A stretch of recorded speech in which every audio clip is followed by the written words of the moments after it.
Most people don't lose their integrity all at once. They lose it at threshold, in an argument, in a moment of urgency, in a room where everyone else is saying yes. Pressure doesn't destroy character, it reveals what governs it. I'm Kaye McLeod, and this is Integrity Under Pressure, a podcast about self governance, consequence literacy, and how to protect your integrity when willpower isn't enough. Because integrity isn't a personality trait, it's a governance skill. There is a common belief about integrity.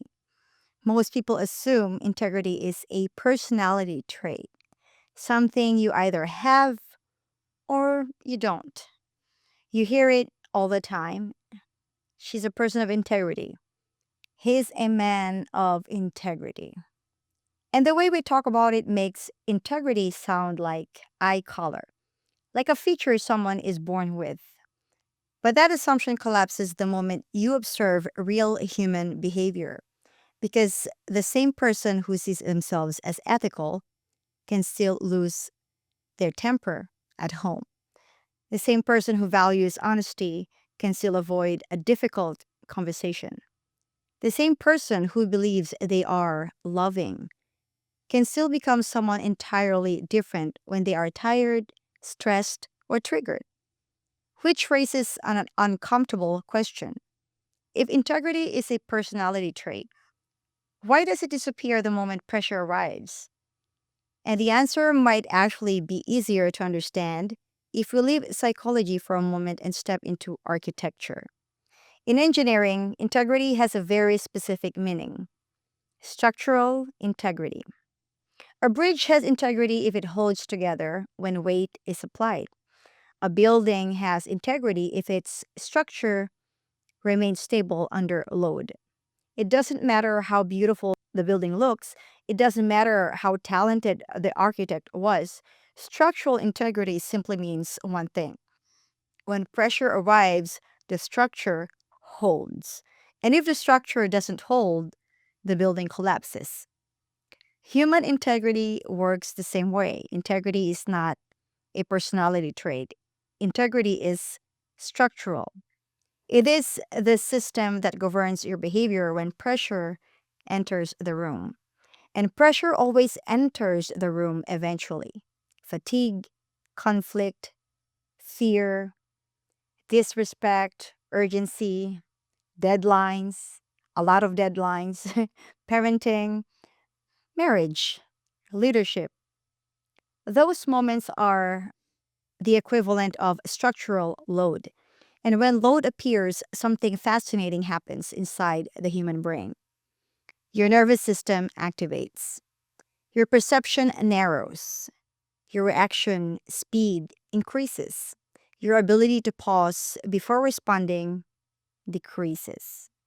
Neuroscience research shows that when the brain detects threat, activity shifts toward the amygdala, the region responsible for survival responses, and away from the prefrontal cortex, which is responsible for reasoning and impulse control, which is a scientific way of saying something very practical.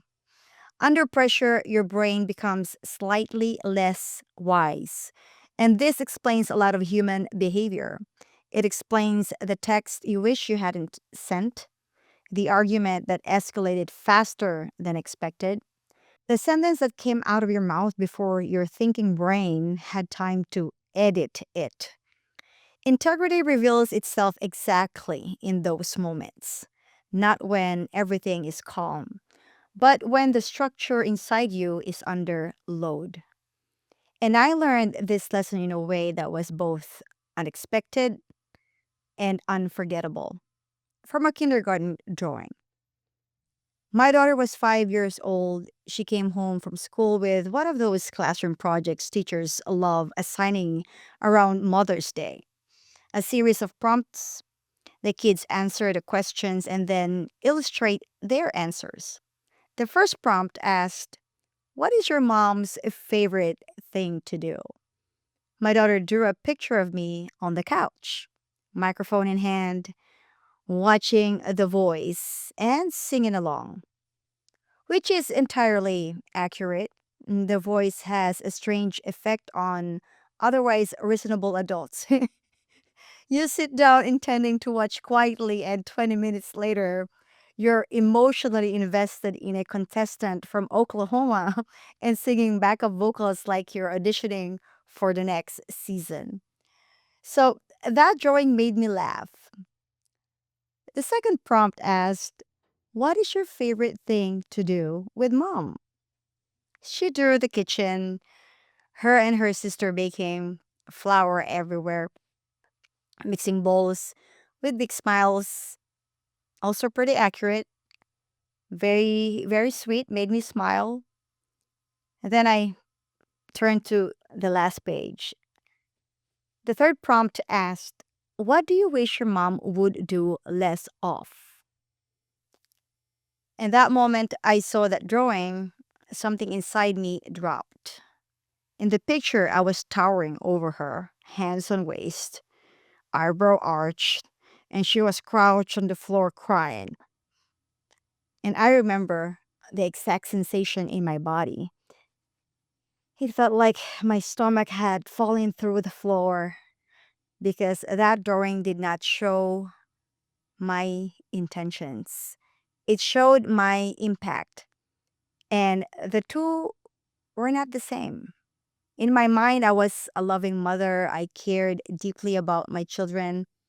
I was doing my best.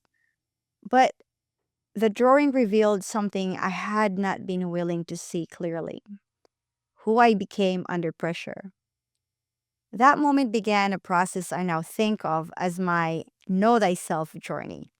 But the first stage of that journey wasn't wisdom, it was shame.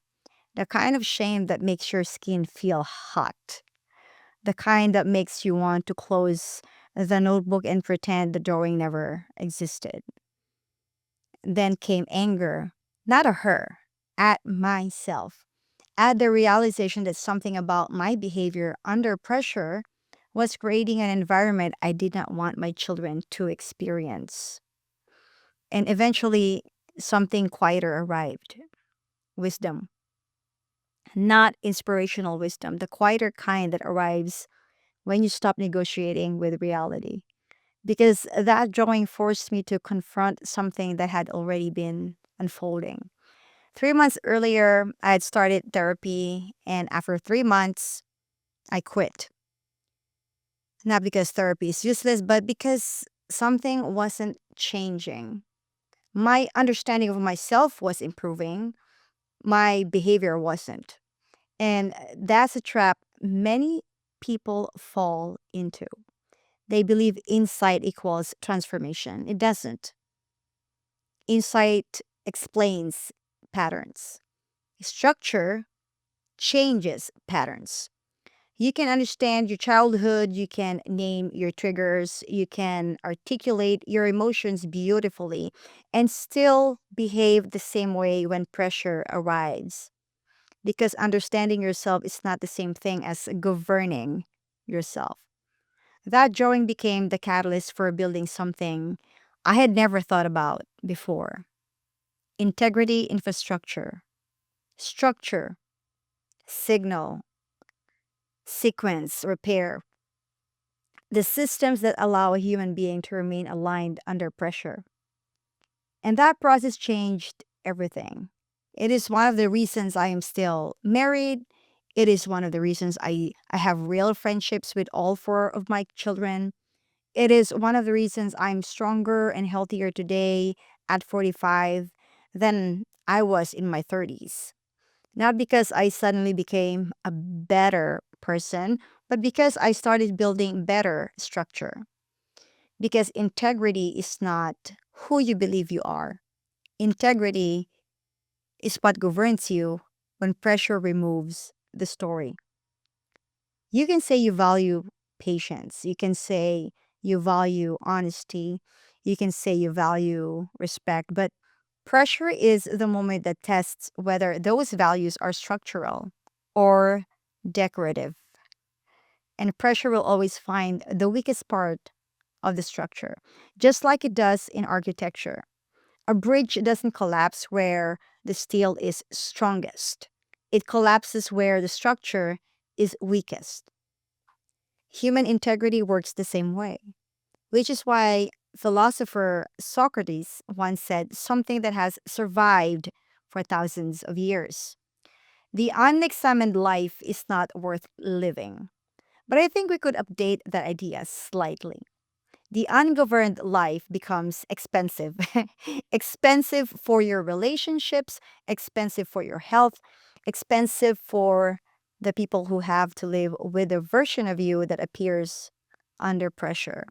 And the beautiful thing about structure is that it can be built. Bridges can be reinforced, buildings can be redesigned. Humans can build governance systems that makes better behavior possible. But the process always begins with the same moment: contact with reality. That drawing was my moment. And moments like that appear in different forms for everyone. Sometimes it's a conversation, sometimes it's feedback you didn't want to hear, sometimes it's realization that the impact you're having on the people you love doesn't match the person you believe yourself to be.